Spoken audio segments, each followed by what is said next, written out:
선생님, 아인슈타인의 상대성 이론 좀 설명해 주세요. 그렇게 질문할 수 있어요. 선생님 입장에서 아니 내가 지금 초등학교 3학년 아이를 대상으로 상대성 이론을 어떻게 설명하니? 그런데 선생님 뭐 잘 모르시나 보네? 그럴 수도 있어요. 그럼 우리나라는 어떠냐 하면 적어도 그 세 가지 어려움에 대한 고민을 하고 있고 조금씩이라도 투자가 되고 있고 하고 있는 편이기 때문에 저는 잘하는 나라에 들어간다고 저는 생각합니다. 충분하진 않죠. 충분하진 않고 더 잘해야 되죠. 더 잘해야 되는데 그러면 어떻게 더 잘하게 할 것이냐. 그거는 이제 실제로 고지능 영재 아이들을 키우는 부모님들이요, 이렇게 나름대로 이렇게 컨센서스를 만들어야 돼요. 그래서 사실은 정부한테 제대로 요구해야 돼요. 근데 이게 잘못하면은, 저 사람들은 말이야, 자기 새끼만, 좋은 혜택을 달라고 정말 때를 쓰는 거야? 뭐, 이렇게 잘못 할 수 있죠. 그게 아니라, 얘네들이 이제 실제로 그 학교에서 이제 소위 미성취가 되거나 아니면 학교 생활 부정자가 되게 하면 안 되고, 얘들이, 그리고 제가 늘 강조하듯이 아이가 똑똑하다는 이유로 그 아이의 행복한 유년 시절을 빼앗으면 안 되고, 또 유년 시절의 그 행복한 추억들은 당연히 공유해야지. 제가 처음 말씀드렸던 그 달라스 에포트 같은 비극이 사실은 발생하지 않지 않겠습니까? 그리고 그거는 어떻게 보면 그 가정에게도 큰 비극이고 불행이지만 사실 국가적인 사실은 자원의 손실이죠. 그죠? 얘가 잘 자라서 어떤 이제 일정한 기여를 할 수 있는 이제 인재가 되고 새로운 산업을 익힐 수도 있었어요. 그렇게 이제 비극적인 사건으로 끝나버린다면 안 되겠죠. 근데 그게 저는 빙산의 일각이라고 부르는 거예요. 이건 이제 극단적인 케이스이지만 많은 아이들이 실제로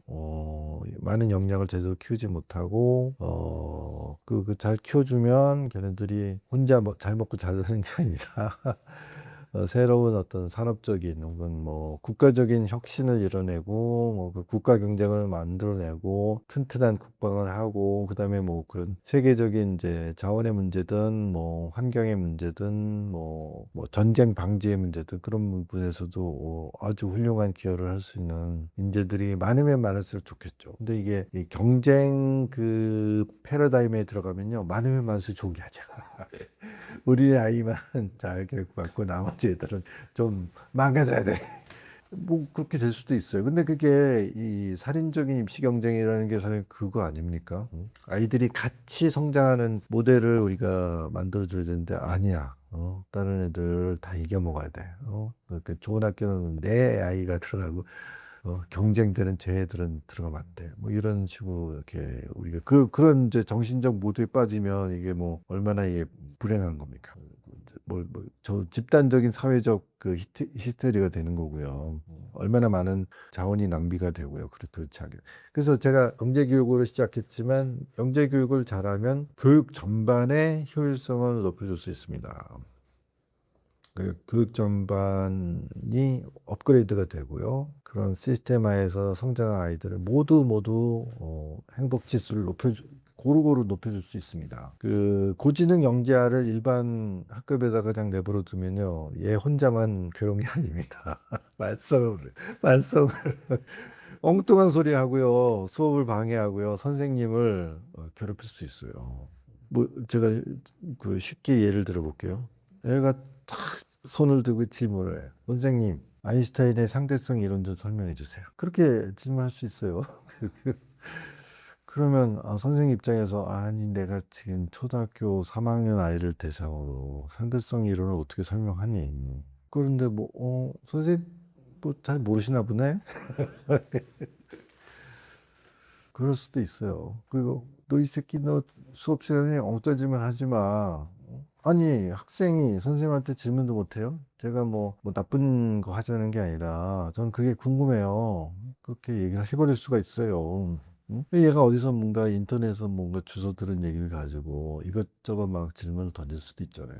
근데 걔 논리대로 하면 학생이 선생님한테 뭐든지 질문하면 안 되나요? 질문 어떤 건 해도 되고 어떤 건 안 해도 되나요? 3학년 아이의 이제 맞는 질문은 따로 정해져 있나요? 그거 어떻게 선생님이 잘 대처하실 수 있을까요? 좀 어렵다고 봅니다. 그러면 그런 아이의 돌발적인 행동이 모든 학생들과 그냥 성실하게 일하고 있는 교사들한테 엄청난 그 손실로 이어질 수 있어요. 그럼 그 아이가 수업에 협조적이려면 입 다물고 가만히 있어야 되냐 이거지. 아니죠. 근데 좀 이렇게 좀 특별한 아이들은 사실은 거기에 걸맞는 다른 프로그램으로 들어가는 게 맞아요. 그래서 싱가포르의 영재 교육을 제가 공부하다 보면요. 그런 부분도 감안을 하더라고. 얘네들이 따로 영재들끼리만 있으면 안 돼. 그래서 뭐 몇 년 전에 정책을 조금 전체적인 기조를 바꿨더라고. 그래서 몇몇 학교에다가 이렇게 우리 그걸 풀아웃 시스템이라고 하는데 짝 뽑아내가지고 걔네들 따로 수업을 하는 그런 시스템인데 그걸 풀아웃 시스템이라고 하는데 풀아웃 시스템만은 좀 문제가 있다. 이 아이들도 이제 평범한 사람들과 같이 생활하는 법을 배워야 되는 거 아니냐. 뭐 그 여러 가지 다른 측면, 학문적인 수월성만 있어야 되는 게 아니라 여러 가지 사회성도 필요하고 리더십도 필요하고 뭐 이런 게 있으니 어떤 특정 학교 안에 영재 학급을 운영하되 얘네들도 일반 그 학생들과 같이 공부하는 수업도 일정 수 이상 이제 해야 된다. 뭐 그런 시스템을 고민을 하고 있는 것 같아요. 근데 뭐 그게 쉽진 않습니다. 무조건 그게 뭐 이게 수업 시간만 적당하게 배분하면 되는 게 아니고 이게 좀 의미도 있고 이게 마찰도 일으키지 않고 그러면 이제 그 보통 아이들이 쟤는 영재학급 들락거리는데 뭐 그러면 또 여기 와서 잘난 체 하는 거 아니야? 뭐 이런 반발도 있을 수 있을 거 아닙니까? 그래서 이게 쉽지는 않은데 하긴 그걸 고민하는 흔적이 그 이제 문헌에 보면 나오더라.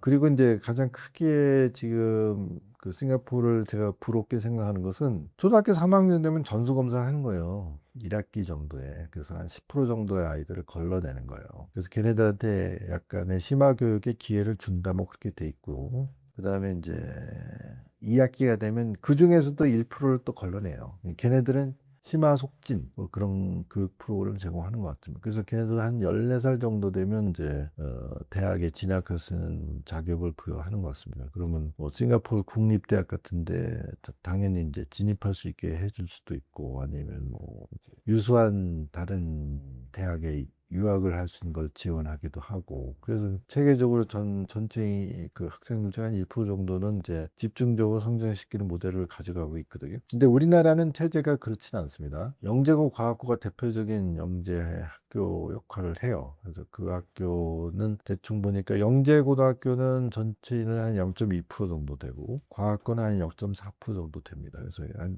0.6% 아이들은 어쨌든 고등학교부터는 좀 걔네들한테 걸맞는 교육을 제공을 한다. 그런 체계를 가지고 있는 거예요.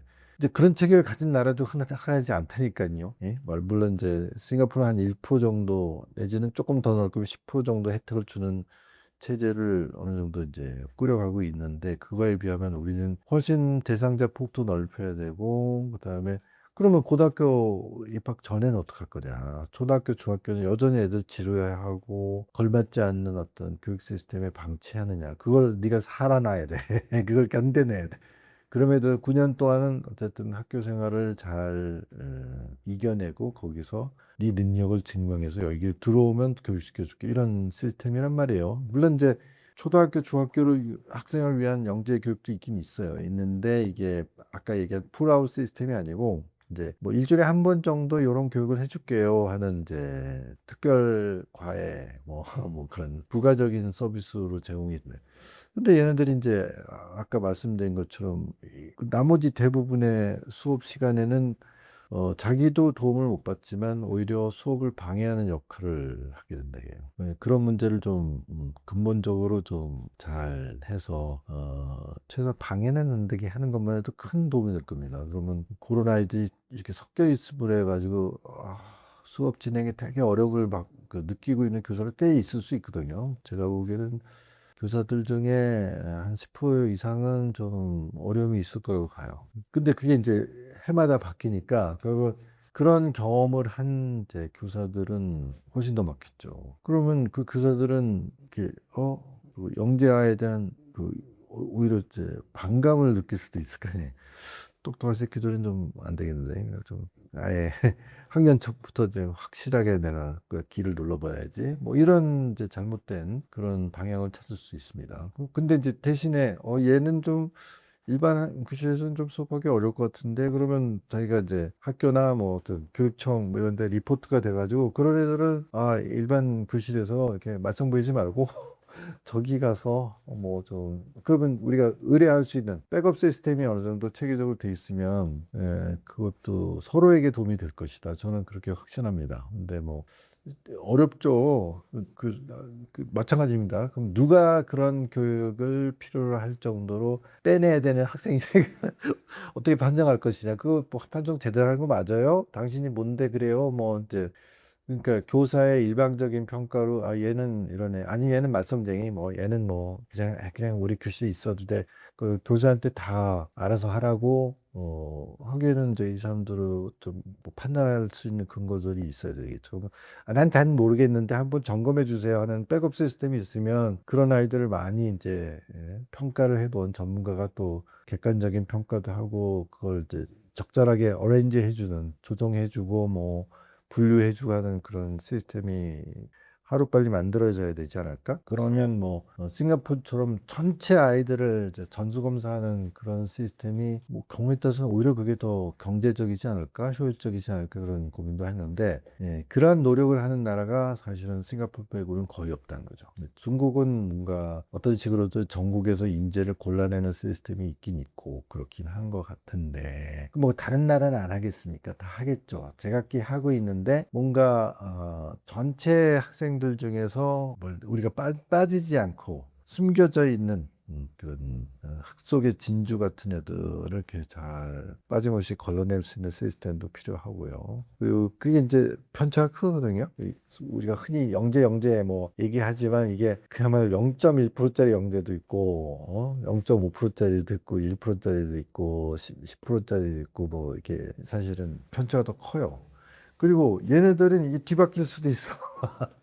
얘는 0.5%라고 봤는데 사실은 0.1%일 수도 있고 얘는 0.1%면 그냥 10% 정도밖에 안 되네 뭐 그럴 수도 있고 그리고 이제 그냥 가능성이잖아요. 가능성. 물론 이제 제가 보기에는 한 7%, 5%에서 7% 정도는 그거는 사실은 능히 우리가 구분할 수 있을 것이다. 그런 생각은 합니다. 이 정도면 똘똘하지. 뭐 그 정도면 능히 이제 구분할 수 있는데, 그거 넘어가는 애들은 사실 함부로 판단하면 안 되죠. 아이들이 이제 그 발달 속도가 갑자기 좀 이렇게 잘 안 보이다가 확 크는 애도 있거든요. 그런 애도 있고, 어렸을 때 컸는데 조금 쭈쭈쭈쭈 하면서 이게 0.1%는 아니고 그냥 그래도 뭐 3% 안에 들으니까 한 가닥은 하지 뭐 이런 애들도 있어요. 가능성 있는 아이들 걔네는 뭐 절대적으로 소수니까 그 가능성 있는 아이들한테 충분히 기회를 주고 그래서 자기의 능력을 발현하기 시작하면 뭐 충분히 또 그 능력을 발휘할 수 있는 기회를 주고 그 능력을 잘 우리가 조정을 해서 정말 국가 경쟁력에 진짜 확실하게 스스로 이제 기여할 수 있는 이제 그 경로들을 아주 정교하게 잘 다듬어서 빠뜨리지 말고 다소 얘가 뭐 다른 약점이 있을지라도 그 능력을 이제 가져갈 수 있게 해주고 얘는 뭐 두루두루 잘 하는 애니까 뭐 그렇게 뭐 특별한 지원을 받지 않아도 알아서 잘 하겠네 뭐 그런 애들도 있을 수 있어요. 근데 뭐 그런 애들조차도 억울하면 안 되니까 근데 그런 것들을 좀 체계적으로 잘 할 수 있는 그 노력이 필요하다. 그리고 그게 노력을 하면 한 만큼 훨씬 효율성을 우리가 찾을 수 있다. 그러면 결과적으로는 이제 국가 경쟁력이라는 부분에서 굉장히 큰 차이를 만들어 수 있다. 그러니까 싱가포르도 잘하고 있긴 하지만 그렇다고 뭐 싱가포르도 사실 노벨상 수상자가 없지 않습니까? 그죠? 그러면 이제 싱가포르의 영재 교육이 실패했다는 뜻은 아니지만 이게 그래도 규모도 있어야 된다. 그래야지 그게 이제 뭐 시너지의 효과가 나타나서 이제 뭐 정말 싱가포르는 나라 자체가 자꾸 있는 인구수가 적다 보니 뭐 이 중에 이제 일부는 이제 좀 더 큰 이제 나라에 가서 거기서 꼽힐 수 있는 아이들인데 근데 그런 것 같지는 않아요. 뭔가 좀 애들이 똘똘하고 영악하고 뭐 잘하는 것 같긴 한데 정말 좀 규모가 큰 아주 차원이 높은 학자를 배출해내는데 성공하는 것은 아니지 않을까. 물론 모르죠. 싱가포르도 영재 교육을 체계적으로 진행시킨 게 사실은 역사로 보면 그렇게 긴다고 보지는 않아요. 오히려 역사로 따지면요, 중국이 역사가 깁니다. 중국의 그 과거제도. 그게 뭐 진시황 때부터 따지는 그 몇천 년의 사실은 인재를 발굴해내서 그 사람들한테 등용문을 제시해서 상당히 막강한 이제 권한을 줘가지고 자기 능력을 발휘하는 전통을 가지고 있었다. 유럽 국가들은 그런 거 없었어요. 따지고 보면 유럽의 귀족들은 전쟁 잘하는 기술자들이야. 항문을 열심히 하는 사람은 저기 수도승이 되거나 신부가 되는 거고, 그 사람들은 이 종교적인 도구만에 탁 가둬놓고 그 실질적으로 권한을 행사하는 사람들은 칼과 창과 말을 잘 타는 그런 사람들이 귀족이 되고, 그게 중시되는 문화 전통이 있습니다. 물론 이제 뭐 산업혁명 이후 유럽이 이제 과학 선진국으로 이제 탁 치고 나간 건 사실이긴 하나, 사실 역사적인 기원을 따지고 보면 얘네들은 역사 짧아요. 그리고 뭔가 그게 밑바탕이 좀 뿌리가 약해요. 그런 생각을 할 수도 있습니다. 그런 얘기하면 말도 안 된다는 소리를 하겠죠. 예를 들어서요. 독일의 프랑크푸르트 대학, 베를린 대학, 하이델베르크 대학, 어마어마한 명문이잖아요. 지금요, 전 세계 그 대학 순위 보면요, 형편없습니다. 돈이 없어요, 돈이. 최고의 학자들을 보유할 수가 없어요. 이게 그런 독일의 대학들이 무상교육 이렇게 하고 막 그러잖아요. 그렇게 하려면 국가 지원금을 굉장히 많이 필요로 하는 거 아닙니까? 그러니까 최고의 학자들을 예우해 주면서 연구 지원금을 확실하게 지원할 만한 재력이 없어요. 근데 그런 거는 미국하고 비교가 안 됩니다. 제가 이제 대학의 그 국제적인 랭킹을 이제 재미삼아 이렇게 보다 보면 재밌습니다. 예를 들어서 왜 하버드 대학 제일 유명하잖아요. 하버드 대학이 모든 분야에서 최고가 아니더라고. 법과 대학은 최고야. 타의 추정을 불허하는 법과 대학의 최고의 평가를 받지만, 예를 들어서 공과대학 중에서도 기계공학, 전자공학, 유체공학, 많은 공학 분야가 있는데 각각의 분야에서 최고의 대학은 여기저기 다릅니다. 물론 이제 하버드 대학 정도 되면 모든 분야에서 10위권 안에 들어. 하지만 모든 분야에서 탑은 아니에요. 그렇습니다. 그런데 이제 그러니까 어떤 부분은 하버드가 최고고요, 어떤 부분은 프린스턴이고요, 어떤 부분은 예일이고요, 어떤 부분은 MIT고요, 어떤 부분은 스탠포드고요, 이렇게 저하게 두루두루 있는데, 한 가지는 압도적으로 1등이에요. 기금 규모가 압도적으로 많더라. 대략 제 기억은 한 300억 불, 30조 정도 되더라고. 2등이 예일이거든요. 예일대 절반밖에 안 되더라고. 우리나라 최고 대학이란 서울대, 연대, 고대 이런데 1년 예산 규모는요, 한 4조, 5조 그 정도 되는 것 같습니다. 이제 적은 거 아니죠. 규모가. 근데요, 이게 30조하고는 좀 틀리죠.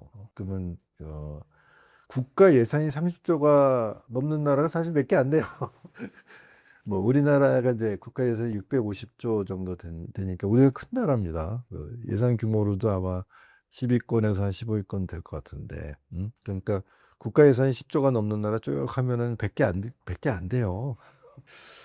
한번 이제 그것도 통계를 한번 인터넷에서 검색해 보세요. 국가 예산 규모 쭉 순위 매기는요, 몇십 개밖에 안 돼요. 그러면 1개 대학이, 물론 대학원까지 포함되어 있지만, 예산 규모 그게 30조 300억 불이라면 그건 30조가 아니죠. 지금 환율이 그러니까 한 45조 될 거 아닙니까? 그런 학교가 세상에 어디 있겠어요. 그리고 그게 압도적으로 많습니다. 그러면 그거는 이제 연구 프로젝트에 들어가는 기금 규모, 그다음에 세계적인 학자를 우리가 종신 고용을 해드릴게 하고 모셔올 수 있는 힘. 비교가 안 되죠. 그러니까 말하자면 우리가 우리나라 대학이 대략 200개인데 200개 대학이 다 그렇게 될 수는 없지만, 적어도 우리나라 대학에서도 몇 개 정도는 하버드 수준은 아니라도 예일이나 스탠포드나 프린스턴 수준으로 가는 학교가 그래도 한두 개 더 개는 있어야 되지 않을까 그렇게 생각하는 겁니다. 제가 대전에서 일할 적에 보니까 카이스트에는 정부 지원금 규모가 연간 8천억 정도 되더라고요. 그래서 제가 거기 그래도 제가 그 일했던 그 국제기관은 규모가 되게 작은 기관이에요. 예산 규모가 뭐 100억 정도? 100억 정도 되는데 그 정부 지원금이 뭐 그거예요. 그 정도 되는데 카이스트는 8천억이 더 가니까 비교가 안 되는 규모잖아요. 그래서 그런데도 불구하고 제가 행정 책임자야. 그러니까 제가 무슨 모임이 있으면 어쨌든 카이스트의 행정 책임자하고 같은 테이블에 앉아가지고 뭐 거기는 어때요? 거기는 어때요? 이런 얘기를 들을 수가 있었단 말이죠. 그래서 제가 옆에 앉아있기를 물어봐서 그러면 정부 지원금이 8천억이면 그게 그 학교 전체 운영 자금이 아니래. 그보다 더 많은 돈이 그 모금이 든대요. 서남표 총장이라고 있었어요. 그 이제 그 미국에서 모셔온 사람인데 그 양반이 자기 그 네트워크들을 최대한 동원해 가지고 전 세계 이제 뭐 이 기금들이나 뭐 스폰서들을 막 끌어들인 거예요. 그래서 지원금을 계속 늘렸어요.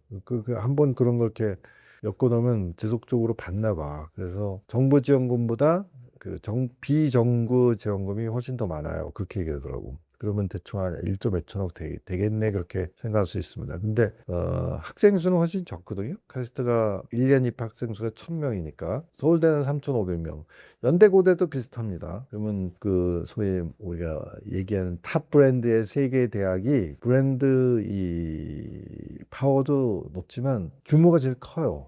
학생 수 규모가 제일 커요. 당연히 캠퍼스 규모도 제일 커요. 그러니까 그런데 애들 데리고 한번 이제 캠퍼스 투어 같은 거 하면 애들이 주는 느낌이 다릅니다. 고등학교 애들 이래가지고 이게 학교야? 건물이 뭐 수십 동이 쫙 깔려 있고 뭐 여기저기 대운동장도 있고 뭐 여러 가지 연구 시설이 있고 막 그러고 구경해 주면 여기서 공부하고 싶은데 그런 마음이 들죠. 규모도 크고 그런데 그러면 대충 우리가 카이스트도 그런 소위 탑 브랜드의 그 종합대학에 비해서는 규모가 3분의 1 정도 되겠네. 그런데 거기서 운영되는 돈을 따지면 확실히 카이스트는 학생 1인당 말하자면 서포트 받는 규모가 꽤 크네요. 뭐 그렇게 생각할 수 있습니다. 그런 것처럼 결국은 이제 현대에 와서 그 학문적인 경쟁력도 결국은 예산 규모에 따라서 영향을 받는 거 아닐까 그런 생각을 하고 우리나라의 그 국가 R&D라고 그러죠. 국가 R&D 예산 규모가 뭐 꽤 큰 편이에요. 14조 제가 그때 일할 때는 들어보니까 한 14조 정도 된다고 그러더라고요. 그게 미국하고 비교할 수 없을 것 같잖아요. 근데 사실은 그 GDP 대비한 비율로는 우리나라가 더 높아요. 그러니까 말하자면 지금 뭐 탄핵을 받은 탄핵된 윤석열 정권 이전 정부까지 그러면 대충 뭐 문재인 그 전에 박근혜 그 전에 이명박 그 전에 뭐 그 한 10여 년 아니 20년 사이 10년에서 20년 사이에 국가 R&D 예산이 지속적으로 늘어났다는 얘기입니다. 그만큼 국가 R&D에 지속적으로 투자를 했다는 얘기예요. 그래서 사실은 필드상도 받는 거예요. 이게 국력이 이게 뒷받침이 안 되면 필드상 노벨상 받을 수가 없어요. 물론 인재도 나와야 되지만 근데 그 인재를 제대로 키울 수 있는 국가 R&D, 국가 연구개발 그 체계가 일단 써야 되고 그리고 사실은 뭐 돈만 쓰면 돼요. 돈 제대로 쓰는 거 맞아요. 뭐 이런 의심을 할 수 있을지언정 우리나라 과학자들 뭐 아니면 과학기술에 일하는 사람들이 뭐 똥땡이 친다고 저는 생각하지 않으니까 정말 치열하게 활동을 하고 있고 뭐 밤을 새서 일하는 사람도 부지기수 많으니 그 사람들에 대한 지속적인 지원 아니면 좀 신뢰 이런 것들이 결국은 이제 우리나라 국가 경쟁력도 만들어나고 결국은 노벨 수상자 같은 사람들도 이 지원을 이렇게 우리가 지속할 수 있으면 결국은 그렇게 될 거라고 저는 생각하는데 이거를 지금 뭐 반쪽짜리 정권이 아직 허리를 부러뜨려 놔가지고 상당히 애석하게 생각합니다. 또 예산을 날려버렸으니까 그러면 사실은 굉장히 중요한 프로젝트들이 중간에 박살이 난 거예요. 그리고 뭐 지원이 끊겨버리고 맥이 끊기고 사람들이 흩어지고 심지어는 외국으로 뺏기고 이거 뭐 말이 안 되는 거죠. 미국에서는 트럼프가 난리를 치고 있고 중국에서는 시진핑이 난리를 치고 있고, 저기 러시아는 푸틴이 나라를 지금 어떻게 보면 말아먹고 있는 거 아닙니까? 뭐 그러면 이제 거기 중에서 상대적으로 제일 잘하는 게 시진핑 아니야? 국가 R&D라는 것들을 그래도 확실하게 지원하는 그 노력을 주안점을 두고 있는 국가 지도자도 필요하고요. 그런 것을 국민들이 이거는 함부로 건드리면 안 돼. 그런 것을 이렇게 그 소위 권력자들한테도 이제 확실하게 그 해야지. 비판한다고 입을 틀어막고 그러면 안 되죠.